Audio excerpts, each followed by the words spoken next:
Until I was 14 years old, I was raised the only child. My mom was working every day. My dad was performing, touring with the Godmouth Kings around the U.S. and in Japan and everything. So his mom, my grandma Angela, did a lot of my upbringing. She is the most virtuous, ambitious woman that I know. She's 100% full-blooded Italian, Sicilian. She's awesome. She's a retired lieutenant from LAPD as of 2016. And she's been singing, playing in bands, all kinds of instruments since before my dad was born. Her and my mom always were my biggest support, all the support I needed. Always pushed me to do my best in school. And I tried my best to keep everyone smiling. I was a class clown in my younger years until I became a little more aware. And they always, rewarded me for my efforts, whether it was the Game Boy Advance or the, Nintendo DS that I love still. And my grandma owned a part in a lease in a river house in Havasu, so she would take me and my best friends at the time. The last time we went was about 5-6 years ago.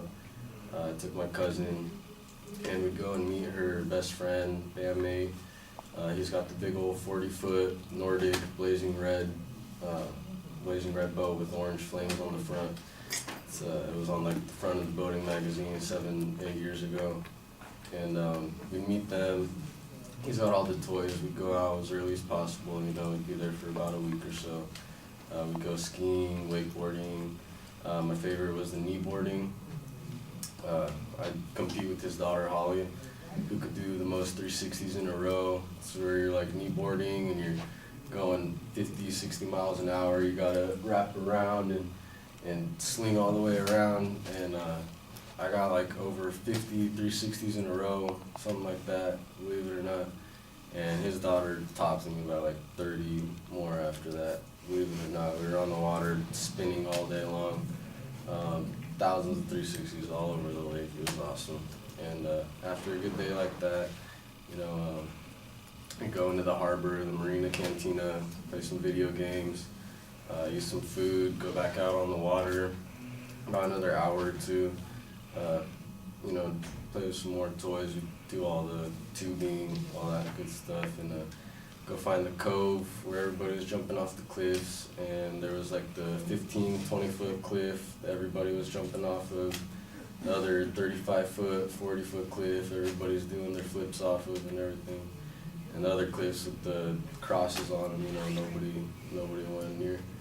And so it's kind of hard to get up to the 35-foot cliff. My grandma hated it every time. Watching me go up there, the pathway is like 5 inches wide. You gotta go along the wall a little bit. You're like 30 feet in the air, and everybody's doing their front flips. Everybody's partying. It's mostly 20-something-year-olds. Everybody's doing their flips. I'm with my cousin. We're getting ready to go for it, and he goes and does his front flip. And I'm just like stoked on it, ready to step up and do my front flip. And my grandma's just yelling from the boat all the way at the bottom, so the whole cove we hear, "Daniel, don't jump, don't do a flip, just don't do a flip." And I'm like, "I'm gonna do a flip, it's not that bad, like it's my first time, I really wanna do it." I'm like yelling back at her, we're having a full-on conversation, Italian pride from the 30-foot cliff. And I'm like about to do it. She's just like, "Don't flip. Your dad hurt himself so bad last time." I'm like, "Grandma, I'm gonna do it. The day you did that, he became his own man." When I said that, she was so embarrassed. I felt it from all the way up at the top of the cliff. And I was like, "Oh my gosh, I'm sorry." I did my pencil dive, stuck to the side, jumped straight down, swam to the boat. "I'm so sorry, Grandma. I love you so much." She was like, everything was good, I learned that day that becoming a man is, learning your own respects, and so everything was good. Went out for a nice night, nice dinner, hurried all the way back home, and I haven't been to Lake Havasu since, but everything's still good. That was the best time of my life.